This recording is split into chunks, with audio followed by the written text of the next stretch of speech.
সালাতে দোয়া কবুল হয়। সালাতে দোয়া কবুলের 3 জায়গা। একটা হচ্ছে তাকবীরে তাহরিমার পরে আমরা সানা পড়ি না, আমরা তো একটা পড়ি। আল্লাহর হাবিব সুন্নাহ এবং নফল নামাজে আরো পড়তেন সানা, ওই দোয়া কবুল হয়। 2 নম্বর জায়গা সালাতে সেজদায় পড়ে দোয়া করলে কবুল হয়। আকরাবু মা ইয়াকুনুল আবদু মির রাব্বিহি ওয়া হুয়া সাজিদ ফাকসিরু ফিহি দুআ। বান্দা যখন সেজদায় লুটিয়ে পড়ে, বান্দা আল্লাহর সবচেয়ে কাছে চলে যায়। কিন্তু বিশ্বনবী বলে, সেজদাটা তোমার রবের কুদরতি পায়ের উপরে পড়েছে। সেজদায় পড়ে দোয়া করেন। সালাম ফিরানোর আগে বিশ্বনবী দোয়া করতেন, লা ইউসাল্লিমান্না আহাদুকুম হাত্তা ইয়াতাআওয়াযা মিন আরবা'a।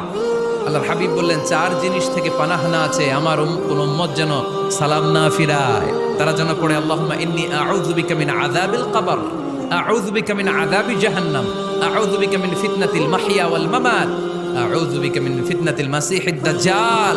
আল্লাহ কবরের আযাব থেকে বাঁচাও, আল্লাহ জাহান্নামের আগুন থেকে বাঁচাও, আল্লাহ জীবন